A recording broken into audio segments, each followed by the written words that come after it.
crowd that we do, but I'm also excited to have this much interest in this subject. And I know that everyone in the room comes at this from a slightly different perspective from the person seated next to you. And I think that's a great thing, that we're all coming together this evening to get exposed to some new ideas, hear some things we agree with, some things we don't agree with, and to further refine our thinking on this interesting and important topic. I want to take a moment to give you a little bit of an overview as to who we are and what we're doing here. First of all, I'm James Hallmark, and I'm the Provost and Vice President for Academic Affairs here at WT. And not too long ago, I believe it was in November, a gentleman sent me a letter that said a number of things, but one of the things it suggested was that it invited me to participate in a debate on the subject, should America be a nation under God? And I considered that for about 12 seconds or so, and said, no. I'm simply not qualified, not knowledgeable enough to debate that particular position. And I'd like to introduce the person who sent me that letter and who has interacted with me 1,000 times, I think, over the past month or two as we set this up. And it's Rodney Hines, who's here from Free Thought Oasis. Would you please stand, Rodney?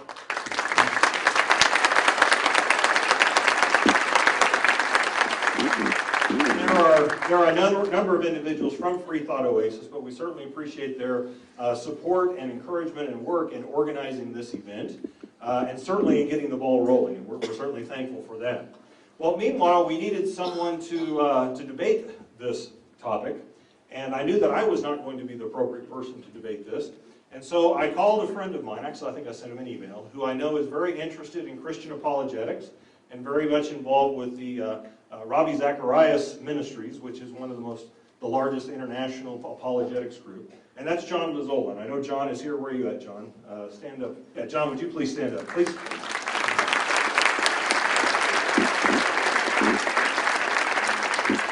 We're very thankful. John and Joe Mazzola are the co-sponsors of this with Free Thought Oasis, as well as the Wilson Lecture Series, which is a fund here at West Texas A&M University that helps facilitate these kinds of activities. But really, honestly, the bulk of the funding, support, and work comes from John and Joe Mazzola and from Free Thought Oasis, and we certainly appreciate all the work they've done on that. John searched around and got us in contact with Abdu Murray, and Rodney arranged for Matt Dillahunty to come, and those are our two debaters at this time. And I want to take a brief moment to introduce those two debaters and read their bio.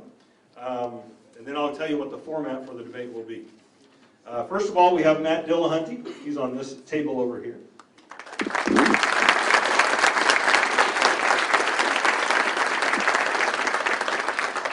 Matt is the president of the atheist community of Austin and the host of their live call-in television show, The Atheist Experience, seen on cable and streamed live to the world.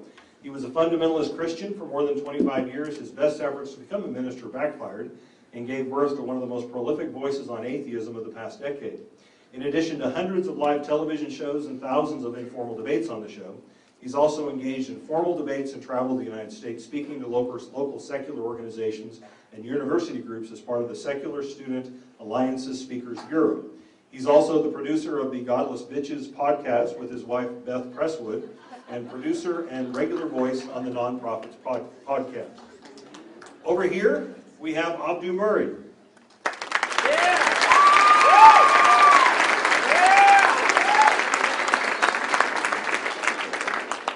Abdu Murray is the co-founder and president of Aletheia International, which is an apologetics-based ministry dedicated to offering the truth of the gospel to Muslims, Jews, cult members, and skeptics. For most of his life, Abdu was a proud Muslim who studied the Quran and Islam, and during the course of a years-long investigation into the historical and philosophical underpinnings of the major world religions, he concluded that only the evidence for the historic Christian faith could withstand those toughest challenges. Abdu has spoken in numerous venues, both in the United States and internationally, including churches, convention centers, college campuses. He's been a featured guest on radio talk shows across the U.S. and on numerous national and international television programs. He's published articles in a variety of settings, including articles for the North American Missions Board that have been translated into many different languages. In 1999, he earned his Juris Doctorate from the University of Michigan Law School, and he also has a bachelor's degree in psychology from the University of Michigan. And he comes to us, by the way, from Michigan, Detroit area specifically. These are our two debaters this evening. And one of the things that I wanted to do before we got into the debate itself was lay out a little bit of the ground rules. When Rodney and I were discussing, and then when John was brought into the picture, discussing what the nature of this debate would be, it is on ideas and thoughts and arguments and evidence and reason and logic. This isn't a scream and yell and make fun of each other, and I hope we have fun. I hope we cheer at appropriate times. But this will be a debate that really focuses on helping us understand the issues better. And in order to accomplish that, I have set forth a number of time limits that will keep us here in a reasonable period of time. We'll begin with each speaker having 10 minutes to present a more or less prepared speech. And we will begin with Abdu for that speech. After that, each of them will have 6 minutes for a rebuttal. And after that, each of them will have 4 more additional minutes for a rebuttal. And at that point, we're going to open it up to you, the audience members, to ask questions. Okay? So as this is going forward, be thinking about what your questions might be that you want to address to one or both of them. We'll do that for a period of time at around 8:15, 8:20 or so. I will cut off the questions, and then they'll have 3 minutes each to provide any kind of closing comments they might be able to provide. After that is over, each has agreed and actually is eager to spend as much time as they can here in the venue discussing this one-on-one with those of you who might want to talk with them a little bit more. And in this environment, that may be difficult to facilitate, but we'll see what we can do. Okay? Are we ready for the show? The debate, and of course, Matt, for debating me. It is actually truly an honor. I'm going to launch right into this because I have 10 minutes, but I'm Lebanese. And if you know anything about Lebanese, you know we can't say hello in 10 minutes, much less actually argue something. So here goes. I'm going to argue tonight that America should be a nation under God in the sense that we should recognize that the foundational principles of what makes America America have their rooting in God's existence. See, America is founded on the idea that human beings have unalienable rights. And so I'm going to defend 2 propositions tonight. First, if we are a nation under God, then we have a foundation for unalienable rights. Second, if we are not a nation under God, then we do not have a foundation for unalienable rights. Let's look at the first contention. Unalienable rights must come from a transcendent source. By definition, these kinds of rights are those rights that cannot be taken away by people, even if they are suppressed or oppressed. In this way, they are objective. They exist objectively. If no one in the world thought that you had the right to free speech or the right to due process or life, liberty, and to happiness, you still have those rights even if no one thought you did. So, they cannot be derived from people or a group of humans or a government. They are transcendent. The Declaration of Independence, and I agree on this, it says, we hold these truths to be self-evident, that all men are created equal, that they are endowed by their Creator with certain unalienable rights. And if that isn't clear enough, in the very beginning of the Declaration, it says that the colonies were going to assume among the powers of the earth the separate and equal station to which the laws of nature and of nature's God entitles them. You see, if people can individually or in a group of people can actually bestow upon us inalienable rights, if they have that authority, then they have the authority to remove those very same rights. But by definition, inalienable rights cannot be taken away. That's what they are, rights that can't be taken away. So they must have a transcendent source. Now, the Declaration of Independence, and I agree that that transcendent source happens to be God, and if Matt's going to disagree with me, he's got to disagree not only with me, but with the Declaration of Independence. But he has the inalienable right to do so. One might say he has the inalienable right to be wrong. So, now, not only must the source of those rights be transcendent, I would argue it must be personal as well. You see, rights are moral categories founded on objective moral values and duties. And objective moral values and duties pertain to personal beings. A personal being is what grounds them. It's unintelligible to say that justice exists. All by itself just exists. It's unintelligible to say something like that. Things or abstractions are just or moral or kind or good. But people are. A personal being can be. So, if the source of inalienable rights, which are a moral category, must be transcendent, it must also be personal. And the personal beings can't be human beings because that would make them by definition actually subjective because we are the subject of those things. So I think we can agree with J.L. Mackie when he says, moral properties constitute so odd a cluster of properties and relations that they are most unlikely to have arisen in the course of events without an all-powerful God to create them. In other words, now J.L. Mackie's not a theist, he's an atheist. In other words, moral properties like inalienable rights don't exist unless God exists. In other words, God is a necessary condition for their existence. So I think that the first contention is true. If we are a nation under God, then we do have a foundation for inalienable rights.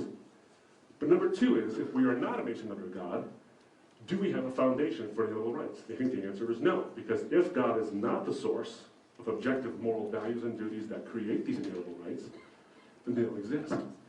Oddly enough, a number of atheists, scientists, and philosophers agree with this point. I'll go back.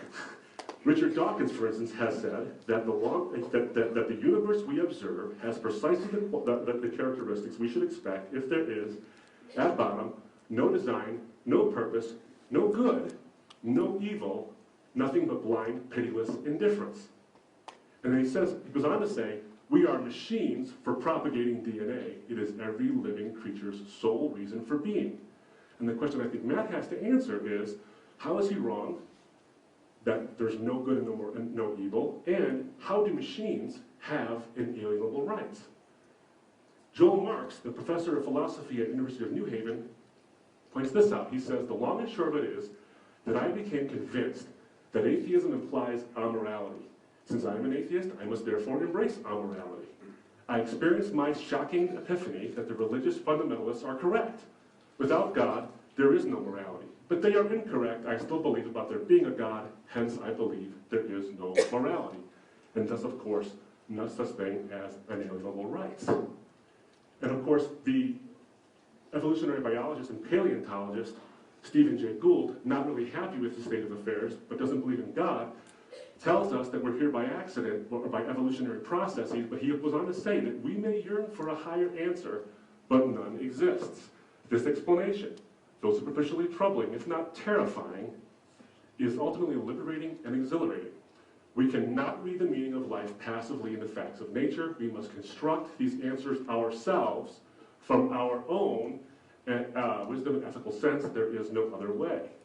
Now, I'm all for using wisdom and ethical senses, but this is but the very definition of a subjective moral value. And inalienable rights, by definition, are not subjective. Now, I'll go back. Now, I've heard Matt in previous debates argue that reason is actually and if I'm misquoting you, please correct me, obviously, but he said that reason is the source of morality. Ironically, this is actually unreasonable, because reason cannot be the source of anything. Reason is a method. It's a tool by which we come to discover or make conclusions about certain things. My eyes are not the source of the visible light spectrum. My eyes are the tool by which my brain interprets the visible light spectrum and creates images. If I had no eyes, there'd still be photons, and there'd still be light. And if none of you had eyes, that'd be the case as well.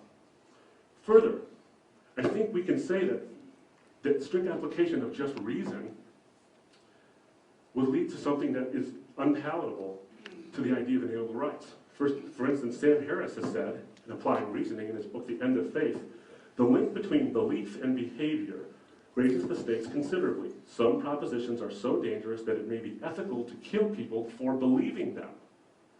This may seem an extraordinary claim, but it merely enunciates an extraordinary fact about the world in which we live.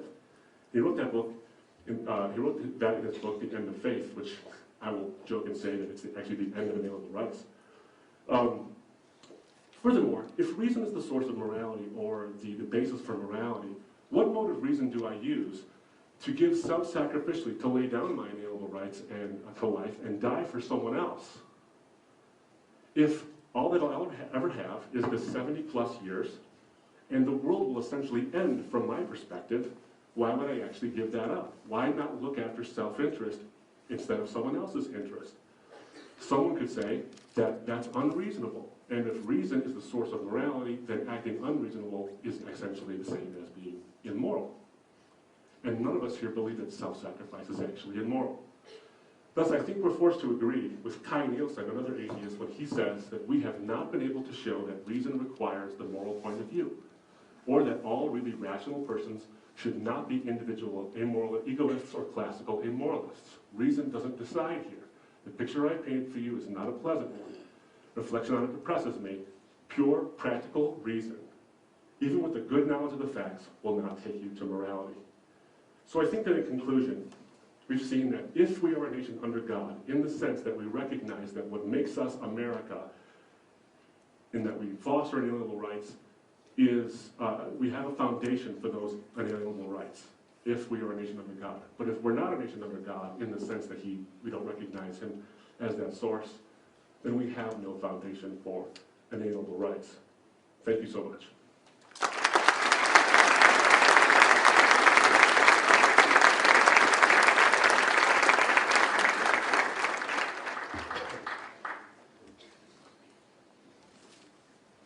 Restart the clock. Am I on? Hey, I'm on.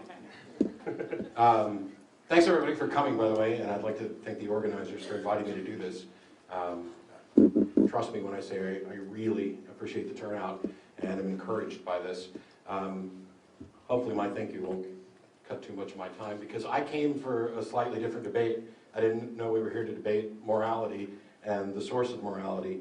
I thought we were here to debate whether or not America should be a nation under God. And so when I considered this, I thought about reasons why someone might say we should in fact be a nation under God.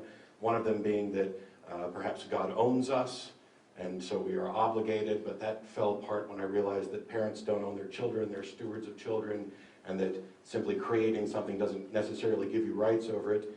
Another one was that God will reward or benefit us for being a country that follows his instructions.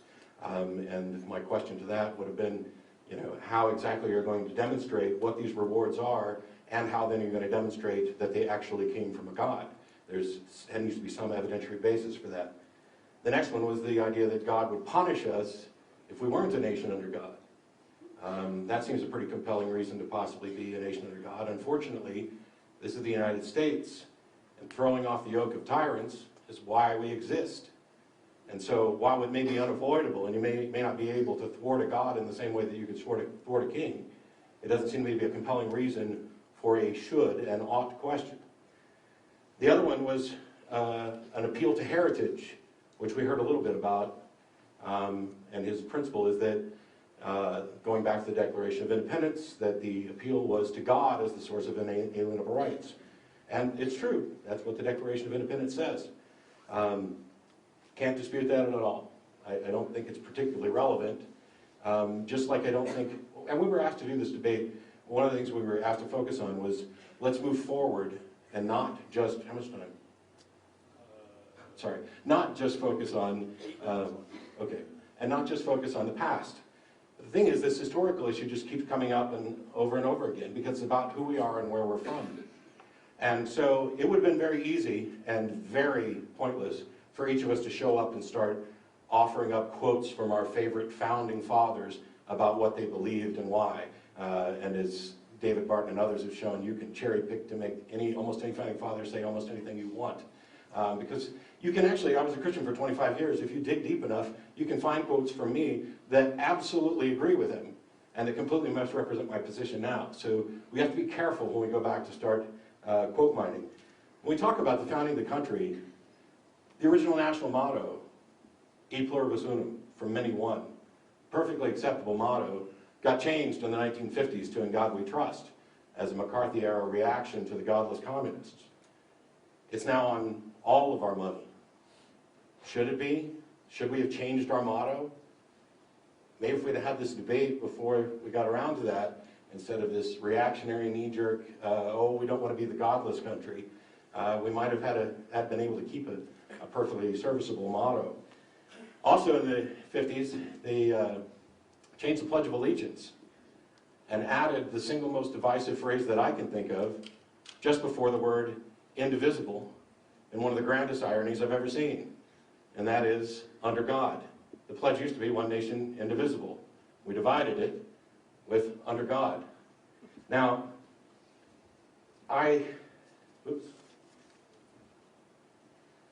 when you look at the Constitution and compare it to the documents that came before it, the Declaration of Independence has no legal weight on the country at all. And when we're talking about whether or not we should, I'm hoping that we're in agreement that this isn't just a suggestion, that I suggest we all be a nation under God, because that doesn't carry any weight. And so we're talking really about potentially making it legal that we are under God, and that would require us to change the Constitution, where Article 6 specifically states that there'll be no religious test for any public office or trust, and the First Amendment guarantees religious liberty, free exercise. And as we look at the founding principles of the United States, I agree, I mean, unalienable rights was part of what kicked this off. But there was also, in the Declaration of Independence, life, liberty, and the pursuit of happiness. There was also the idea that we have a government of the people, by the people, for the people. There was also the idea that the only valid governing authority is the consent of the governed, not a god, not a king. We were done with kings. What's that note? To comment on some of what he said, I'll have to edit my 10 minutes slightly. I didn't know that we were going to spend so much time on morality. You can put up quotes from atheists saying all kinds of things. There's not really a consensus on the moral issue. I spent 2 years touring the country delivering a talk called The Superiority of Secular Morality, which would answer a lot of the questions that Abdu's raised. But one of the things that you said is this idea that you still have these rights even if no one agrees, that's what unalienable rights means. And I find that to be an incredibly empty statement. Because if nobody agrees that you have a right, do you have it?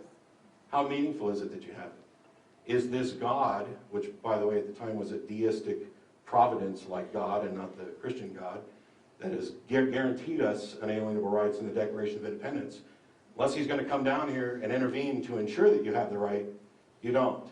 In much the same way that our ability to govern comes from the consent of the governed, the rights that we have are rights that we grant to people. And the one good thing, or one of several good things that the founders did when they created the country is they realized, first of all, that they didn't know everything and that they might have gotten some things wrong. And the reason I didn't want to spend too much time on the founders is because it's irrelevant. Even if every founding father, even if everybody who created the United States was of one mind on a religious issue, it doesn't make a difference at all to the subject of the question, should we be a nation under God?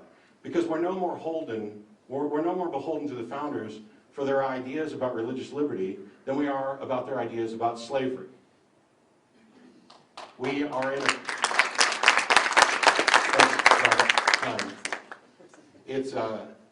It's interesting to me that people are so eager to go back and find people from the past who they think agree with their position now. And go back and find smart people who they think agree with their position now. And I would argue, on the broader spectrum, as we've seen from actual scientific evidence, make their God agree with what they think right now. We don't have to hold to those ideas. They gave us a method for revising those ideas. It's difficult to use, as it should be, because there's an old adage that I was told where there's two wolves and a rabbit who are having a conversation about what they're going to have for dinner. Democracy is the tool that makes sure that all three of them get a vote. And the Constitution is what makes sure the rabbit is not dinner.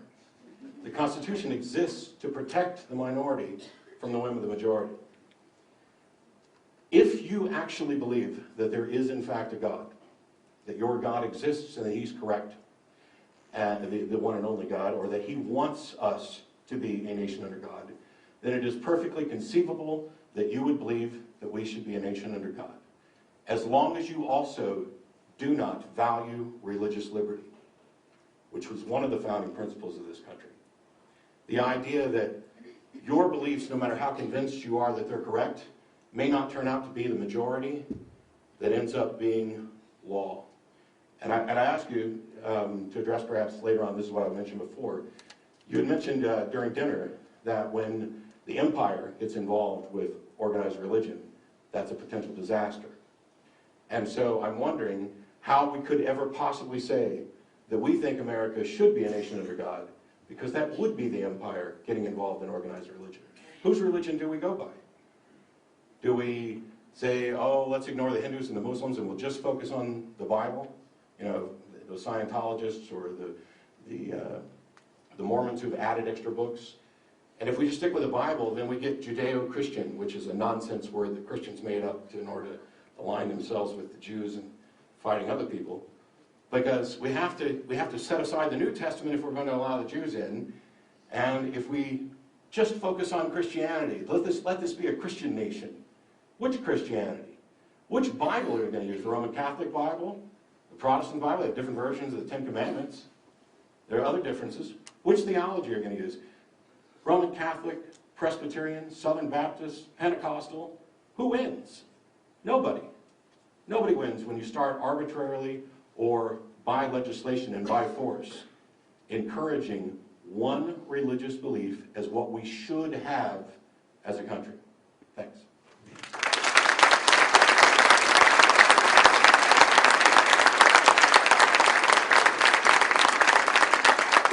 The difficulty in rebuttal of two separate arguments is that I'm not sure how much to rebut, just like you had the same difficulty. I will say this, though. One is, I don't think that really has been answered that how do inalienable rights actually exist as an objective category without something that's beyond human beings to give them to you.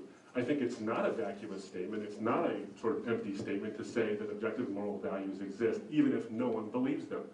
I mean, if this entire country didn't believe that, for instance, black people didn't have the right to life, liberty, and the pursuit of happiness, would they still have the right to life, liberty, and the pursuit of happiness, even if no one in the country believed it? I think it's obvious that the answer is yes, of course they do, if in fact there's a transcendent being. But in fact, I would agree with Matt that it is meaningless if there's no transcendent being. You don't have those rights. Actually, you wouldn't have those rights if there was no transcendent being who's also personal, who is the source of those rights. So in that sense, Matt's right. If there's no God, and no one believes you have those rights, then you don't. But if no one believes you have those rights, you still would if there's a God. And that's what an inalienable right actually is. And I'm certainly not going to apologize for the fact that the Declaration of Independence, which is a revered document in this country, which doesn't have to be, is not law, obviously, agrees with me on this score. And I think that the Constitution, though not directly related to the Declaration of Independence, actually highlights all of those specific ideas that we have certain unalienable rights. The Bill of Rights is a list of those unalienable rights. That's what it is. But Matt asked the question, well, which God? That kind of thing. Well, I haven't made a case for which God. I haven't made a case it should be the Christian God. I haven't made a case it should be the Muslim God. I haven't made a case at all about which God. I simply have made the case, and I'll stick to this, that it is, we should recognize that we have unalienable rights if an omnipotent, omniscient, omnibenevolent God exists. And that's all we need to have that. So I don't have to answer all those charges. Now, the one question Matt asked me, because we did talk over dinner about this, and about when the empire gets involved, it can be a mess. I still agree with that. I think that that's still true. I think that when you had the conversion of Constantine and you had the Roman Empire, over time, people institutionalized something that was meant to be a sort of a people's faith, as it were, or a people's belief. You institute a hierarchy, and they can take advantage of any system, whether it's religious or irreligious, and abuse it in their namesake. They can do that. The Soviets did it with atheism. I'm not saying atheism leads to the suppression of rights. I don't think it actually prevents them, but I don't think it leads to them. And Maoist China, etc., you can take any system, institutionalize it, and then make it an abusive process. Stalin specifically wanted to eradicate Christianity and all belief in God from Soviet Russia. And Lenin actually has a statement where he said, that's the goal, or that's a goal. And you didn't have inalienable rights, like the freedom of speech and to redress your government for grievances. But I'm not saying atheism leads there. Any idea can become institutionalized and become a problem. Now, if we are a nation under God, what I'm suggesting is, under God, specifically is that we as a people, you see, we are the supreme authority. We are the supreme authority. The government's under us, and we, I believe, should be under God. We recognize that we, the people, majority rule does not apply here. That we recognize that our authority is derived from a higher authority. We have an accountability as well, beyond just ourselves, because we can become despotic if the majority decides to take over and do something horrible. And that certainly has happened in the history of humanity with people who have any set of beliefs. So when I say under God, what I mean is that we as a people should recognize that our inalienable rights are derived from God. Because if we don't recognize that, then they don't exist. And is that the country that is America? The answer is, no, it isn't. It doesn't even resemble America. It doesn't even sound even remotely close to America. We are founded on the principle that we have inalienable rights. And I think here's the thing. You all agree. Everyone here agrees that we have inalienable rights. And if Matt's right that no one thought that, then they wouldn't exist. But God does. That's all I have to say.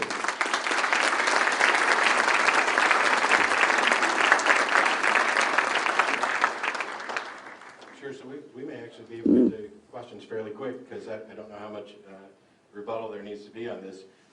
This idea, I still think it's empty to say that you have a right even if nobody agrees with it. It may be true. First of all, I disagree that there needs to be a personal transcendent source for these things, because rights aren't morals. Rights are things that are granted, and I don't see any reason why we cannot grant rights by consensus. If, for example, we as a country agree that we have these unalienable rights, why can't that be enough? If the country finds out tomorrow, if something absurd happens, space aliens drop in and they give us much more information which discounts all of modern theology, and assuming that people aren't so entrenched that they're unwilling to accept this. If we found out tomorrow, all of us, including you, if you agreed that there was no God, well, does that mean we don't have those rights that we thought we had? It may not mean that they don't, or it may mean that they don't have the authority that we mistakenly placed upon them, or that we attributed those rights to. In the same way that the government's founded on the consent of the governed, rights are things that we grant. And by the way, we take them away. The very important thing is that we must have a very good reason to deny those rights. We are founded on this idea, irrespective of where you think these rights come from, we're founded on this idea that if we're going to inhibit anybody, if we're going to prevent somebody from doing a free action, we need a really, really good reason. Not just, it's my personal opinion and conviction that God wants us to do X. That can never work. If we are a country that values freedom and religious liberty, you can't, I suppose you can, I was going to say you can't say, but you can say, and you can enact, everybody gets to stay except for those damned atheists. They got to go. Because the rest of them at least have some God. And even if they don't believe in our God, well, at least they have some God that they can attribute the inalienable rights to. I don't see any reason why that needs to be the case. I don't see any reason why. I wish we could solve this sticking point, I really do, because I spent 2 years running around talking about secular morality, and it's a big subject. It's a debate or four unto itself. And I'm not the only one that's outlined a case for the source of secular morality. Sam Harris's Moral Landscape is a good representative view that's more similar to mine than some of the quotes. But what if we don't have unalienable rights? What if the Declaration of Independence is wrong? We really don't have unalienable rights that were granted by a divine being. So what? So what? We still have those rights because we say we have those rights. We still have those rights because we value those rights. These things don't exist unto themselves. This idea you objected to Dawkins talking about a world where we exist primarily to spread DNA and where there is no good or evil. Taken in context, Dawkins is talking about there is no existent good and evil as things or governing whatever. Good and evil are labels that we put on things when we compare a result with a value. It's the source of morality. It's the way we can make everything we do is made with comparisons. Every decision and opinion we have, everything we value, it's is this better than that? Is that better than this? That's enough. This search for a transcendent absolute may result in someday actually finding one. I don't see that it's gotten there. I don't see that it's on a road to get there. And I also don't see why it matters. If you found out tomorrow that, I've asked this question on the show before, and granted, I'm not going to ask how many of you are theists or atheists. We've asked this question on the show before, people who think they derive their morals from their God. If you found out tomorrow that there is no God, would you run around raping and killing people? Now, I've actually had people say yes. Thank you for laughing. It's a much better crowd than the guy who called us to say yes. It's nervous, you know, maybe some of you would. But those type of people, I want them to stay believing. I want them to keep their ass in church because they're not safe.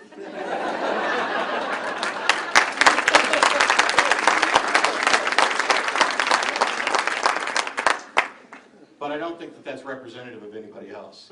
I think that, much like me, most people would say, wow, if there is no God, then exactly why do I believe the things I do? Let me reevaluate. It's something that I spent a long time actually doing. Why is my opinion X on this subject? Why is it Y on that subject? Do I have a good reason for it? Wow, I really don't have a good reason for it. Let me go see if I can find a good reason. And you know what? In a lot of cases, my opinion's changed. I didn't become some monstrous, evil person. I certainly value rights and liberties probably as much as Abdu does. I just don't see any reason to say that it necessarily must come from some external divine source, and I'm certainly not willing to sacrifice the ideas and value of all the human beings who don't necessarily agree with.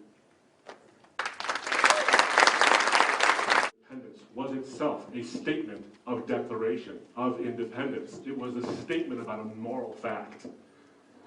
Touched by the atheist. Darkness comes in.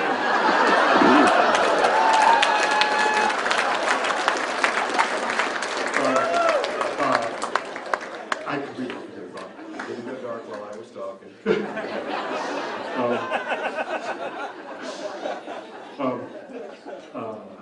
All right, well, anyway.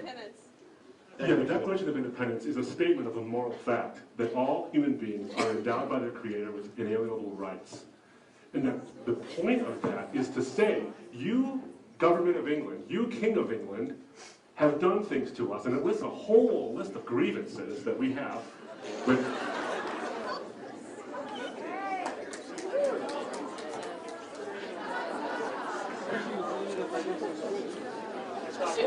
I've never been heckled by lights before. Again, the whole point of the Declaration of Independence was to say that you are doing something, King of England, morally wrong, and that's why we're actually going to come to the separation, the equal separation to which God entitles people. Now, I don't have to rely on that document to show that inalienable rights, the kind of things that we enjoy here, that we firmly believe in as a people, only have a foundation if God exists. Because, like I said, and I think it's simply, without admitting it, man has admitted the case, that if he doesn't exist, we could all pretend we have them. We don't actually have them. We can pretend all we want. Now, that's a useful statement, but it reminds me sort of the Holland tulip bulb crisis. And maybe you've heard of this. The idea that the tulip bulbs were going for skyrocketing prices because some rich guy thought they were cool in Holland. They went for skyrocketing prices. And everyone put their value into tulip bulbs. And then all of a sudden, they realized, it's a tulip bulb. And boom, things plummeted. The economy of Holland just completely crashed because they realized they're believing what amounts to a fiction. Now, this isn't exactly the same thing. Under God, you have a pretty good amount of the suppression of inalienable rights. After all, if there's no grounding, why not pick and choose which ones we want? The question I have for everybody in this room is, do you have the inalienable right to life? Do you have the inalienable right to liberty? Do you have the inalienable right to the pursuit of happiness? The nuances of those rights we can actually get into. And certain rights, you might even be able to argue, people can actually give each other, but not inalienable rights. I think by definition that's impossible. If you have those rights, do I have the inalienable right to suppress those? Well, no. Why not? Why not? What authority? Why is your authority greater than my authority? Why is one set of people's authority greater than another set of people's authority? If you're all ontologically the same, if we're all equal, then why not take away someone's rights if it's expedient to the group? The communists thought that. They were blessedly wrong, but they thought that. And they didn't have the foundation because they didn't believe God existed to do that. And I'm not saying that you can't believe inalienable rights exist. I'm glad all of you do. Whether you're a theist or an atheist, Matt and I share a mutual respect for each other. I hope. I do. Matt can be a little, yeah, kind of. I just didn't want to talk and interrupt you. I'm just kidding. But I think that we have a foundation for these rights simply because God exists. Thank you.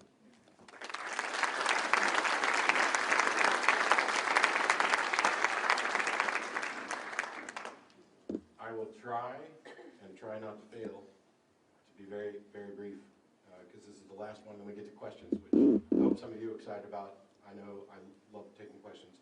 I think there's a disconnect when you say you can't believe in something right after giving the tulip example that depended on people believing something.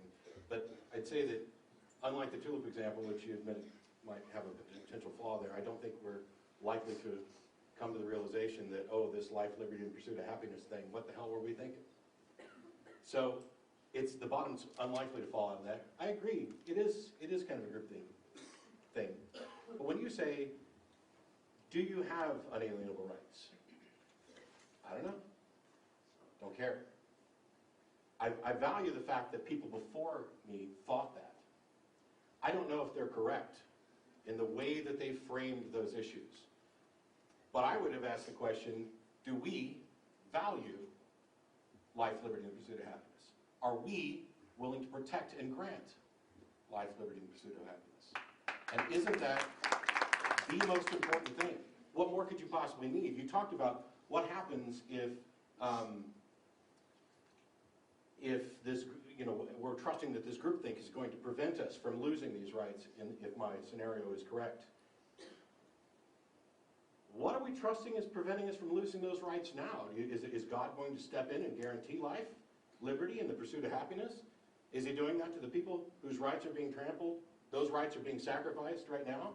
If the U.S. government fundamentally changes, do we think that it's likely that God is going to step in and say, no, wait a minute, I guaranteed these people life, liberty, and the pursuit of happiness? I haven't seen any record of any sort of stepping in like that before. I've seen claims of it in the long distance past.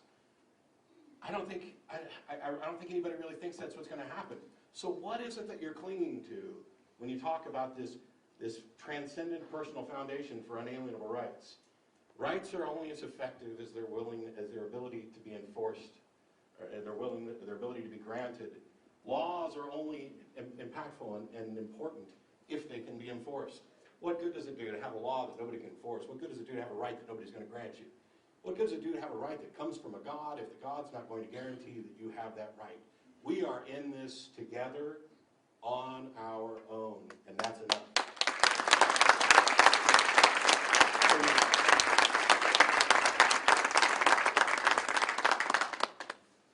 We're not done, but let's hear a round for both of them.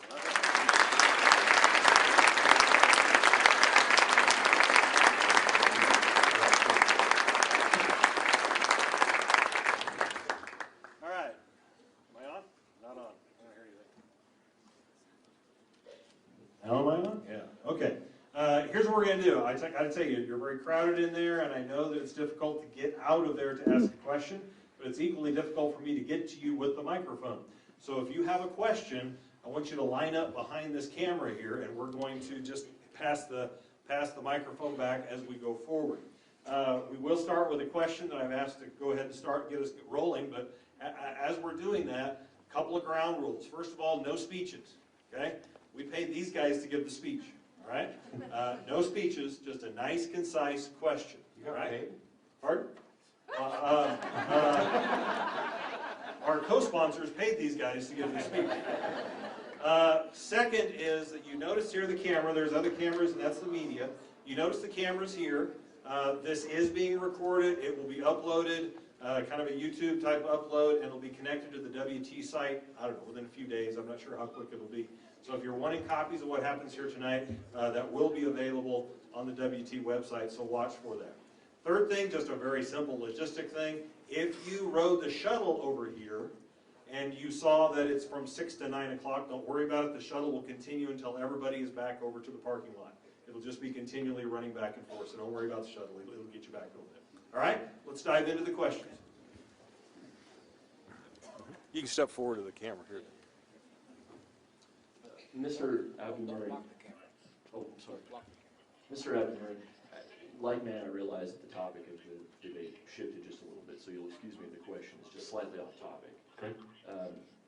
In your writings, particularly your article entitled Christian Intellectualism and Spirituality, you seem to admonish the idea of relying on subjective religious experience to validate belief in Christianity. Also in the article, you stress the importance of giving someone solid, supported answers that show the validity of the Christian faith. And in the debate tonight, you said, you were talking a lot about objective standards, and without that, all we have is the subjective. But how do you get to the objective without the subjective?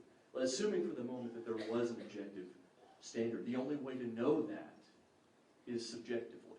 How would you get around that obstacle?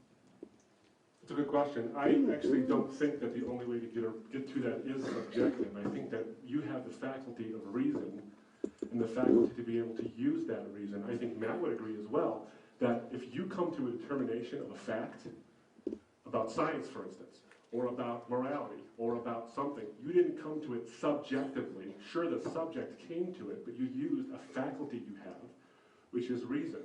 In some areas of the world, we come to subjective knowledge of certain facts because we use the faculties given to us, like taste, touch, smell, these kinds of things. I don't think that there's actually the limitation that for some reason, because I am trapped in this body, in this sense, at least this side of the world, that I can't know anything objectively. I think that we can use rules of logic, we can use reasoning to arrive at those things. I think that that's not, I don't think that non-religious experience has the lock on those things. I think that we can have a religious experience that is undergirded by a reason. There's no reason not to have that. Give you an example of something like that. For instance, if I were to try to have the claim that Jesus rose from the dead as a historical fact, I can actually have a objective view that the probabilities that given all the evidence he rose from the dead is true based on reasoning and my ability to apprehend facts. And I think that you could have the equal ability to reason that we are the product of evolution if in fact the facts bear that out. I think that there's no real antithesis there or no real tension there. What was your question for him? Yeah, next question. If I chime in on all of them, we'll be here all night. Of what value was it if you were one of Washington's slaves that you had this inalienable right to freedom and liberty and pursuit of happiness because you couldn't exercise it at all because other men didn't grant you that right? So of what value was this transcendent right that you had when you couldn't do it? And if God she wanted women to vote, maybe the fact that all women couldn't vote when all these brilliant founding fathers were there until men decided that women can vote as well. Rights are of no value if people restrict you from having them. I think that's fundamental nonsense, actually. No offense to that. I don't think that actually is secular. Rights, you can only enjoy rights if they can be, well, enjoyed. But you still have those rights, even if they're suppressed. Of what value is that? Tons of value. Why? I don't understand the question. Of what value? Let me ask this question. Of what value does a black person who was a slave in antebellum South have in life, liberty, and pursuit of happiness? I don't understand what that means because essentially you're saying they didn't have that right, or they had it, but it was worthless. I don't think it was worthless. Does anybody here think it was worthless? Okay, so you think that essentially it had no worth. He literally had no freedom. Okay. No. He really had no right to freedom. That's the point. Well, the point is that if he didn't have actual freedom, he still had the right to liberty. If it's taken away. That's my point. First, it was value that he had inalienable rights, and those were founded on God for a number of reasons. One is that the abolition movement was it was largely spearheaded, though it had partners who were not Christians, largely spearheaded by Christians. They thought he had a value to that right, and they fought for his value to that right, or his worth, everything he did.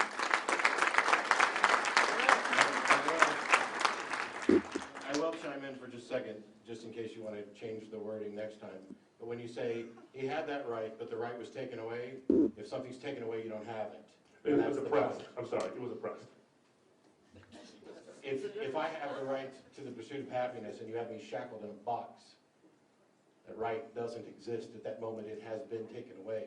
It is not until it is granted back to me or until I fight to recover it that I have that right. No, actually, your right has been violated. It hasn't been taken away. You still have it. It's been violated.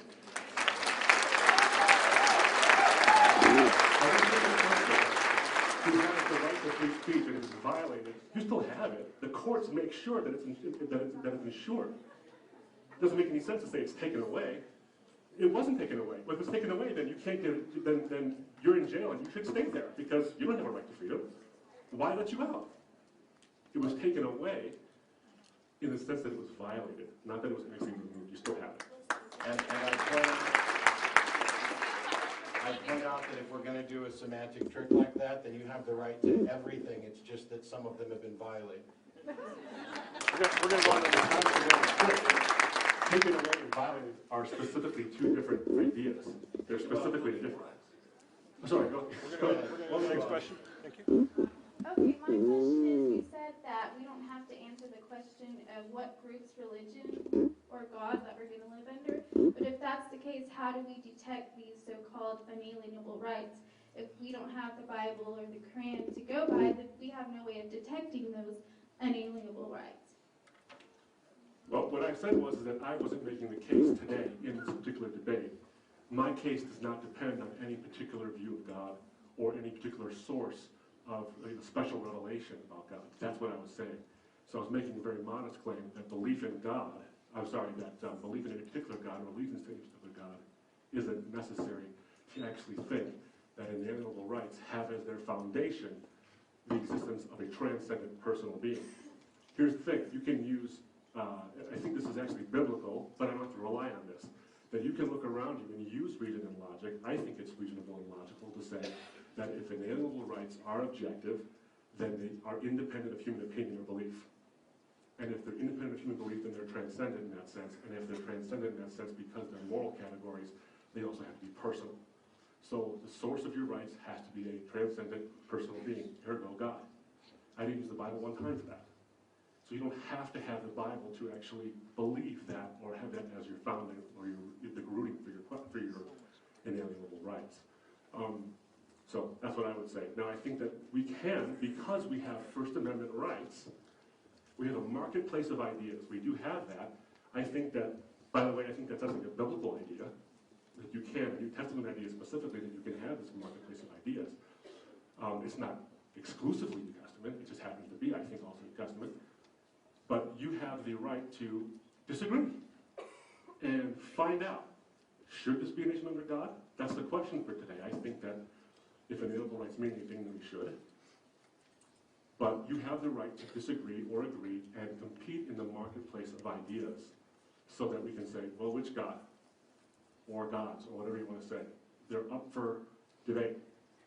But I think that we can't actually have a foundation for inalienable rights unless we believe that those are transcendent from a personal being. Matt, do you want to comment? Go on. All right. Actually, I would like to ask Mr. Dillahunty to repose your question that you asked in your final rebuttal, and then if you could actually answer that about rights and who enforces them and who protects them and why haven't they? Oh, I maybe just chime in and say you have to repeat the question. Well, you want to clarify it a bit because Sorry, in your final rebuttal, you stated that we have unalienable rights from a transcendent source. Why is it now that we have women's rights and freedom from slavery and all that sort of stuff? Why not before? Who enforces that? Who protects that? Why did they not before? This is basically about asking whether or not we are going to trust to the group mind, as he put it, that we're going to keep guaranteeing those rights and finding and discovering, protecting new ones, versus trusting that God's going to step in and guarantee those rights. Yes, and I'd just like you to respond to that a little bit further. Sure. Well, the argument I've given actually doesn't depend on whether or not God enforces those rights by literally coming down and wiping out those who are despots and tyrants or whatever.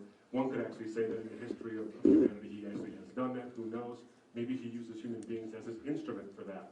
That's not logically impossible, nor is it logically unfeasible that he uses human beings for that. I would suggest this, that those inalienable rights exist because God exists, and if that's the case, and human beings enforce them because they recognize they exist because God exists.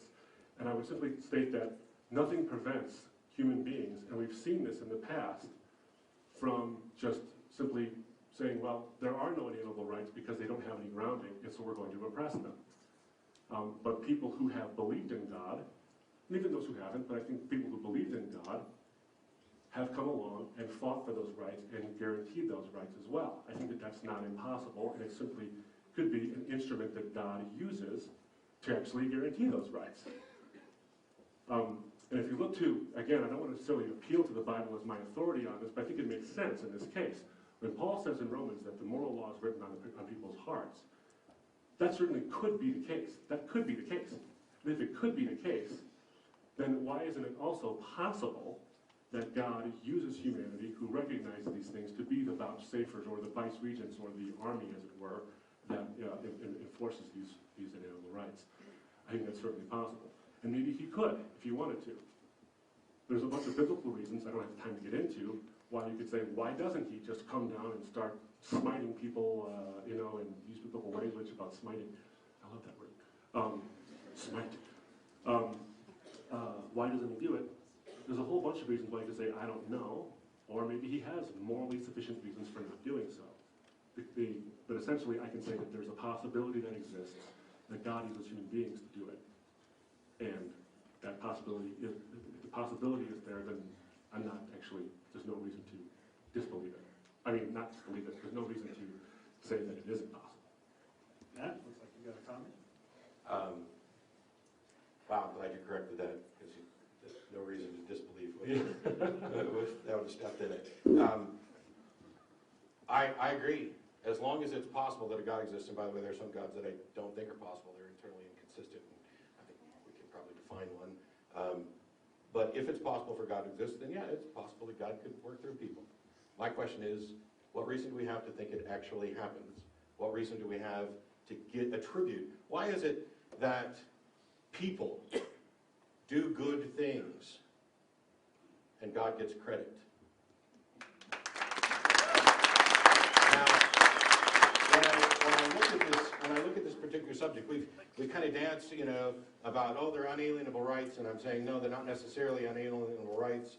And so, your thing that it's necessarily dependent on a transcendent being is kind of second to this. It's been really simple because we're talking about life, liberty, and the pursuit of happiness. These are things that everybody in this room, by and large, will viscerally just accept. And so when you say you have an unalienable right to life, well, of course I do. Duh, I have to have an unalienable right to life because that's the way your brain has been conditioned to think about it. There's nothing unalienable about your right to life. Anybody could walk in and blow up this room and end your right to life right now. Hope it doesn't happen. There's nothing unalienable about that. What we're really talking about are things that we value. And this goes, I'm going to do this real quick, and I swear I will let you get to your question. I talked about the superiority of secular morality because there's so many people who seem to think that without a God you can't have any basis for morality, and that is the grandest lie that has ever been told in the history of humankind.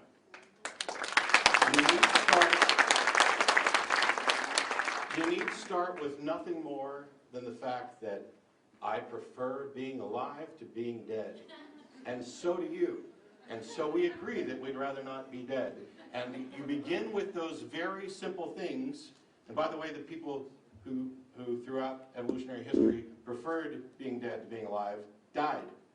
And so we are the product of generations of people who preferred being alive, and we are a product of generations of people who preferred freedoms, and we are the product of the generations upon generations of people who used our brains. And by the way, the source of morality that you kind of addressed early on about it being reason, it's certainly possible that I said that, because my position is that morality is derived from evidence and empathy by the application of reason. That is how it is a comparison of the results and people's actions to the things we value. Life is generally preferable to death, but not always. Health is generally preferable to sickness. Happiness is generally preferable to misery. Pleasure is generally preferable to pain. These very basic things about who we are, just as animals, by the way, I'm sorry if anybody's bugged by that word, but it's true. These basic things about who we are, they form the foundation of all the decisions we make and our moral values. And when they come in conflict, we have ways of resolving them. Sometimes we find that because pain is so great, life is no longer preferable to death in that situation. We should grant, I won't make a whole sermon for the right to dignity in death, but I would hope that at least you could take away from this a little bit of something, that if we have those rights, whether you think they're unalienable or not, that they would include that sort of right. But you can build a secular moral system from very simple beginnings. It's what we've done. It's just that in the process, people who didn't want to do the work and do the hard explanations, because this is a hard subject, this is a big deal, it's heavy thinking, and the people who didn't want to do that thinking said, it's this way because that God guy said so. And sometimes they were right. Not that the God guy said so, but about their moral views. We've been giving credit, and I'm tired of it. Let them stand up and say, yep, you're actually giving credit to me. Otherwise, I'm going to give credit to the people who actually do the work, the people who actually grant the rights, and the people who actually do the thinking that help progress us towards a more moral society. One that, by the way, doesn't advocate slavery, as the God of the Bible evidently does.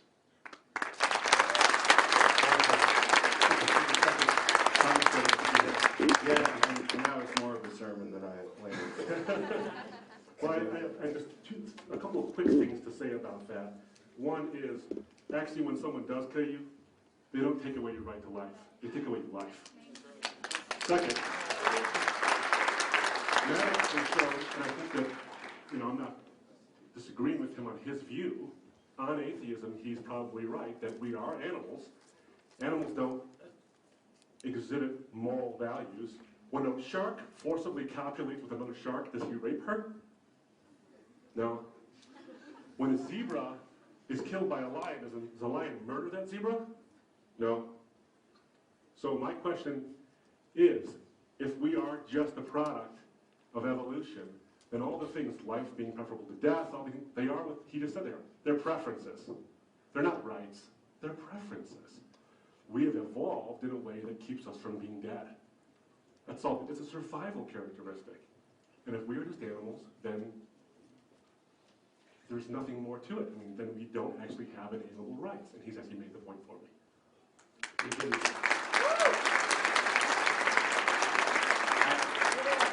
I don't want to turn this into a second debate, and there's people waiting to ask questions, so I'll let them get it. I'd actually recommend, and you can contact me later, that you look into this a bit more, because not just us as animals, but other animals do show morality and societal behavior that includes things like altruism. It's an observed fact. We're not alone. Yeah, and what we do is they have developed on the evolutionary model just a way to keep them from surviving. But again, no moral rights attached to that. Sharks don't rape other sharks. They forcibly copulate. All right, next question. Mr. Dillahunty, it is? Yes. You were a Christian for 25 years, correct? Or you Depends on believe? who you ask. Okay, I see. I believe, well, first off, I believe in God. I believe that Jesus Christ is my Lord and Savior. And sir, I think we all want to know, as I know that there's a ton of Christians in here, but when was the defining moment when you realize, when in your eyes you realize, like, you know what, man, maybe God isn't real? And I know that you have that notion in your mind right now, and sir, it's with all due respect, but like, was it just kind of like failure after failure after failure, and you're just like, you just decided to quit, or, and so I mean this from a heartfelt notion. No, I like, understand. And also, I'm sorry to interrupt you, but second question.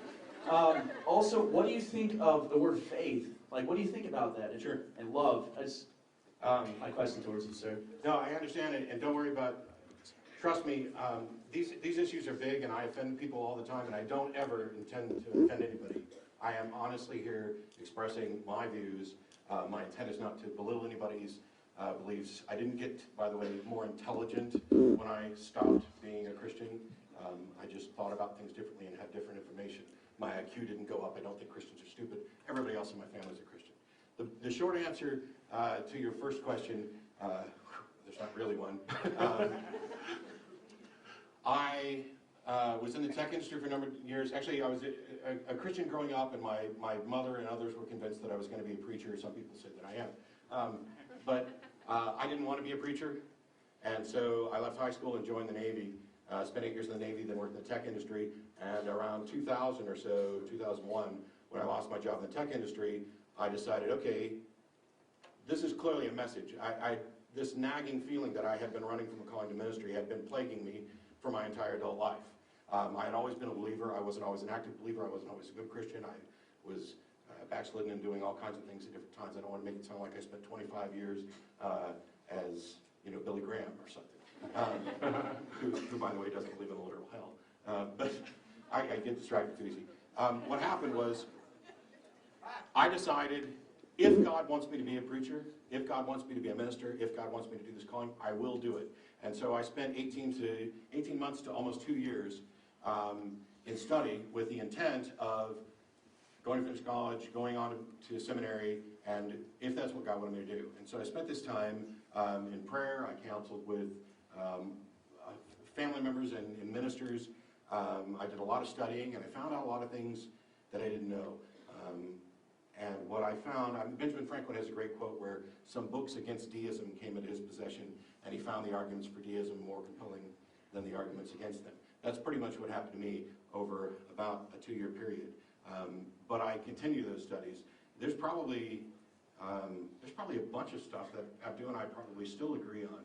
It's not like my whole life has necessarily done a flip-flop. A lot of it has, and I gained a better understanding of the nature of evidence, and that extraordinary claims require extraordinary evidence, and that I simply was not presented with sufficient quality evidence to justify Christianity. After realizing that I could no longer call myself a Christian, I branched out, and I was originally going to start going through all the religions of the world. And then it occurred to me very quickly that that's an absurdly wasteful process, when you can instead jump to the bigger philosophical issues, like, is it possible that a God exists? What kind of God could possibly exist? Do we have any reason to think that a God exists? And does this actually matter? Yes, I think they're important questions. I not only am an atheist in that I don't believe there's a God, I'm an anti-theist in the sense that I actively believe that there are not gods, but I don't assert any of this as an absolute certainty. And to answer your question on faith, I've gone back and forth on definitions of faith. And I think that my current definition of faith best represents how I see faith used. And please, nobody get all upset over this.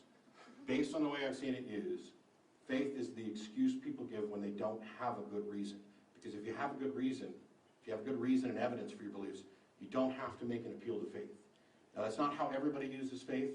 I guarantee you probably don't agree with that definition of faith. It's just the way I see it used. There's a number of words that I don't really find particularly useful.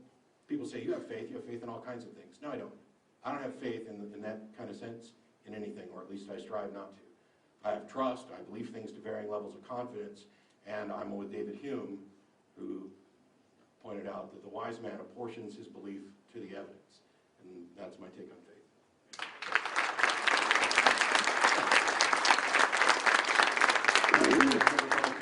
Story. You can't rebut my personal story? I gotta write some notes down then. No, I have no rebuttal to that, of course. Just a comment, actually. It's not a rebuttal to Matt's statement about faith. I would say, because obviously he is defining faith based on how he's perceived it's used. And of course, his perceptions are not my perceptions, so I can't comment to that. What I can say, however, is that I don't think that anybody who exhibits the kind of faith where you believe something with no good reason exhibits biblical faith. And Matt alluded to this earlier. The word faith in the New Testament, as an example, is the word pistis. Pistis literally means active trust. It literally means active trust based on things you know. The idea of the Christian faith is not, I use the word faith in its definition, is not to just believe something no matter how many things are against your beliefs. The idea of the Christian faith is to trust that God will accomplish something or do something because you have a knowledge of God. The idea of the Christian faith is to have knowledge of God. You see that all over the place. Paul talks about having the knowledge of God. You see Jesus saying all these things about that they may know you and whom you have sent. Not have faith and hope that maybe you exist possibly. And of course, there's always a probability. There always is that. But faith, the biblical faith as defined, is active trust. Now, that might not be the faith that most people actually exhibit. It just might not be, and therefore, Matt's assessment of that kind of faith, I think, is actually dead on. If you have that kind of faith, well, then I don't think you've got biblical faith, but I also don't think it's meaningful. I really don't. So I agree with Matt on that score. And just to give an example of it, if in fact it's true that God delivered the Israelites from the Egyptians, you see the narrative that's explained there. And Paul Copan in his book, Is God a Moral Monster? Which, by the way, I recommend everyone get. It's a popular level book, but it's got plenty of, I think, in-depth views on some of these more thorny moral issues. I think it's Paul Copan who says this, that what you see is evidence after evidence given by God's action to the Israelites, and then he says, believe me, I'm going to do it. So they have a trust that he'll do something based on what they already know about what he has done. So whether that's true or not is another issue, but that's the definition. I just wanted to chime in on that.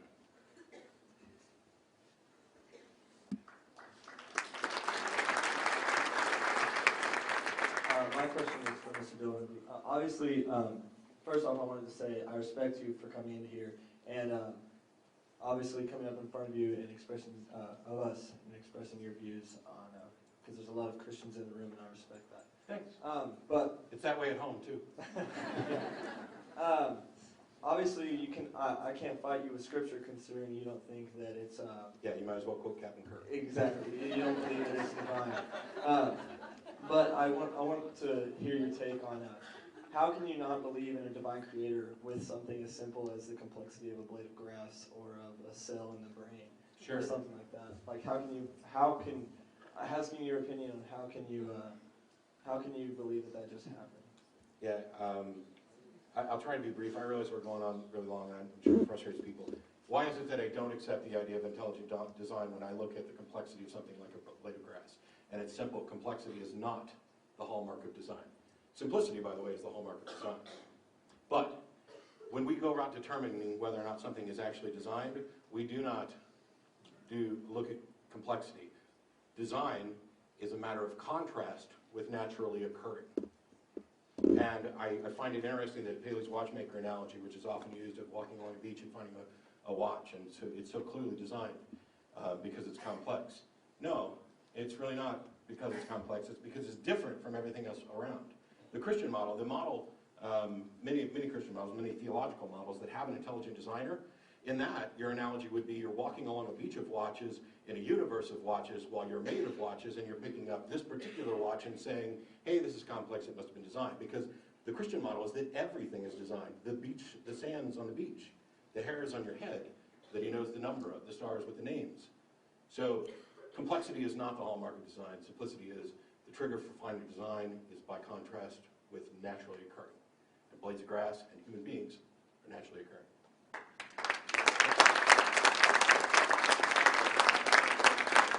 Without getting into the completely other debate, which this would be. Want to start a series? Let's do it, man. Is to say that one instance of design is to see the idea of what is information, and that goes to the idea of information theory and all these things. So I wouldn't necessarily say that design is simply just a matter of contrast and naturally occurring.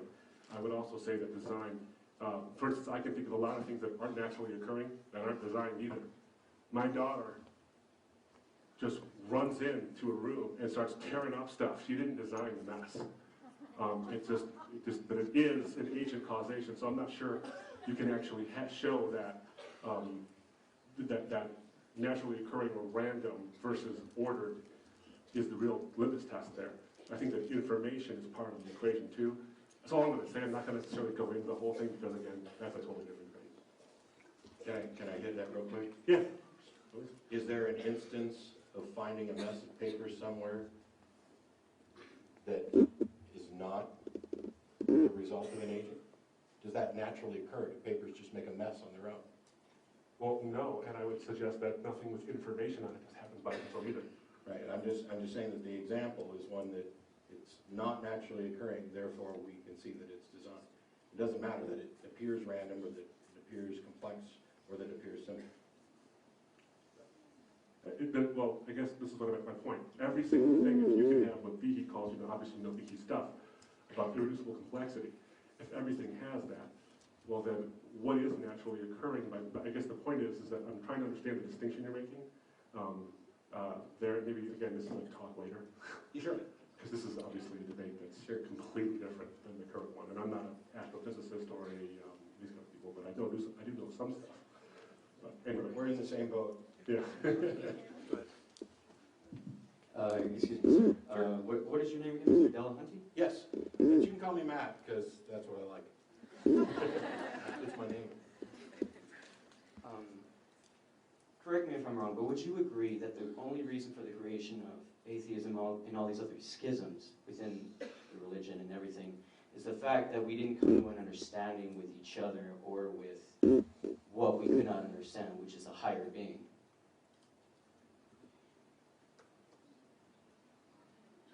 I don't know if I understand exactly what you're asking. Atheism, by the way, isn't an ism. It's not a belief system, it's not a worldview, there's no dogma, no tenets, nothing. It's a position on a single issue. It is the not guilty vote of the jury to the question, does God exist? So my worldview is not atheism. My worldview actually could fit a bunch of labels on there. I'm a secular humanist, I'm a skeptic, I'm an atheist, and those address very different things. So I'm not exactly sure what you're asking about the rise of these things because we didn't communicate or couldn't understand a higher being. Can you ask it one more time? Or did I answer it? No, I guess. Come on up. Get with me afterwards. Think about it again. Get with me and rephrase it, and we'll go from there. Sorry? Is it understandable? We're going to move on to the next question. Mr. Abdu, Yes, sir. I have actually a couple of questions that I'll just ask really fast.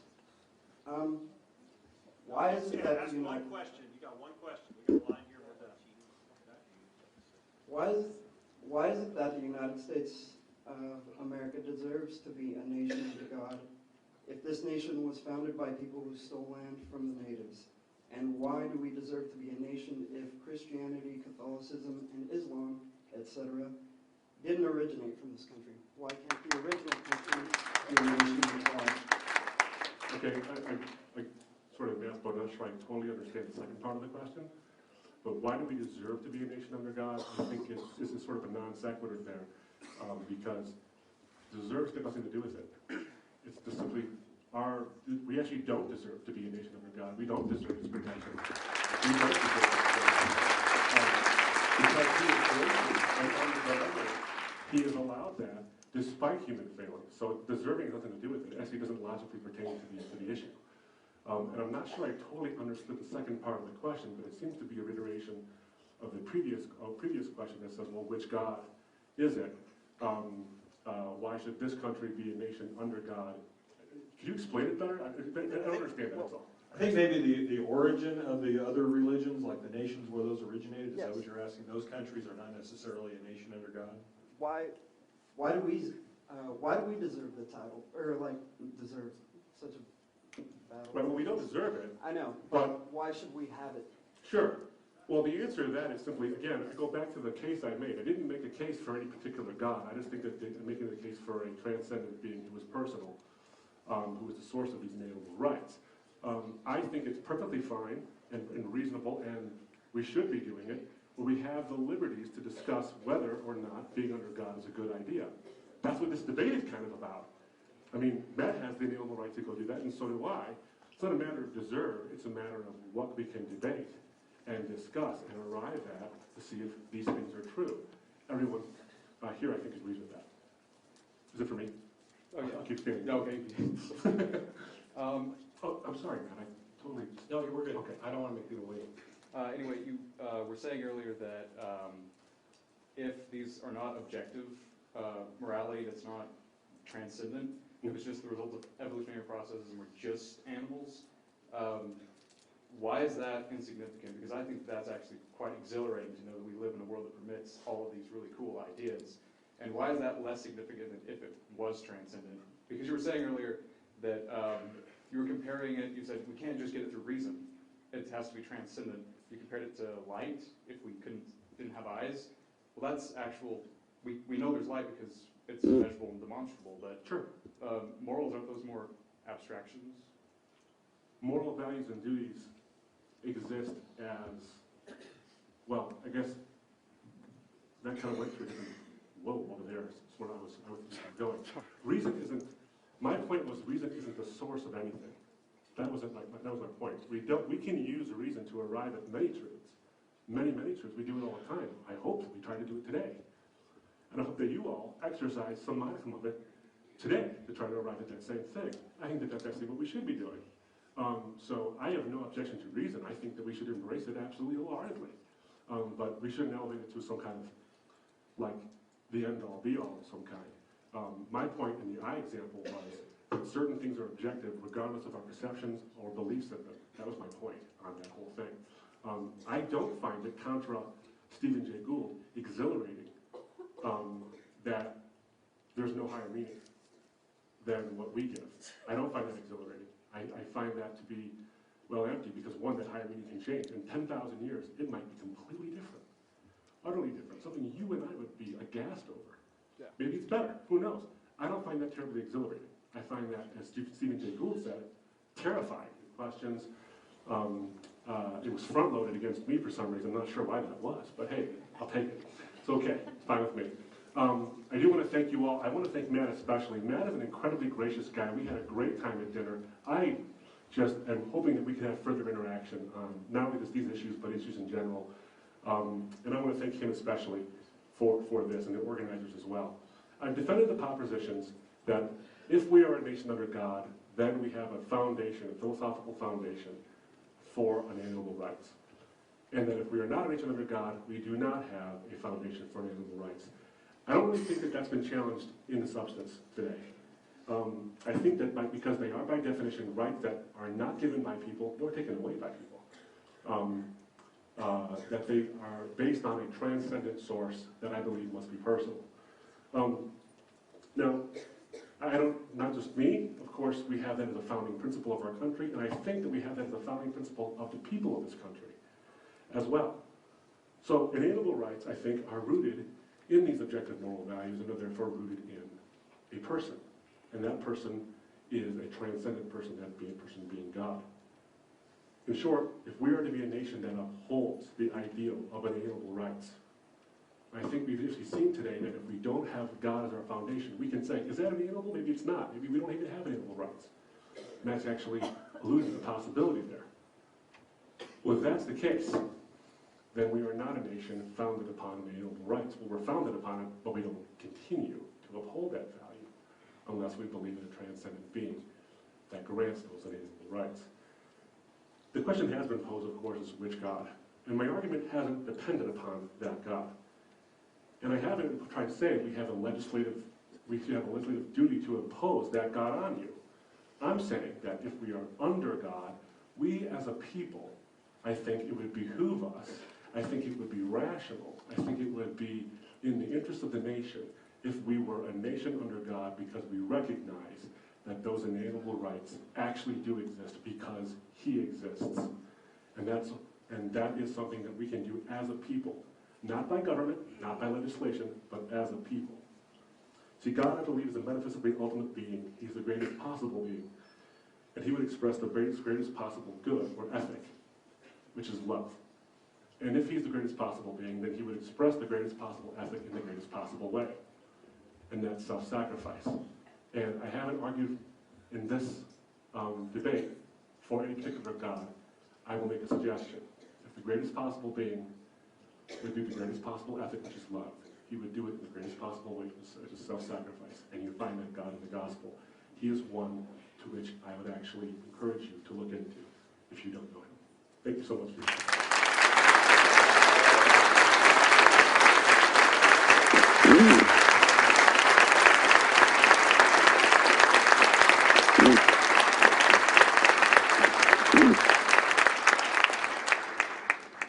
So I want to say thanks again to everybody too. I mean, I enjoy doing these things. I don't know how many people knew who I was before they even got here today, just out of curiosity.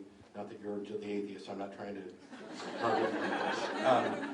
I do a public access TV show out of Austin, and it's afforded me the opportunity, despite the fact that I have a regular job, but I do this in my spare time, to run around and meet people and clear up a lot of misconceptions about atheists and atheism, and hopefully encourage dialogues like this. My wife went and saw the announcement for this on the WTAMUweb site, where somebody was in the comments said that they were embarrassed or disappointed that their university was allowing a conversation like this. And she let me know that was going on, and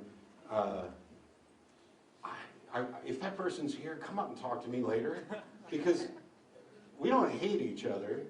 We disagree. This is a different closing than I was going to do and that I probably should do. You already know we disagree. Now you know why, and you've heard our views on it.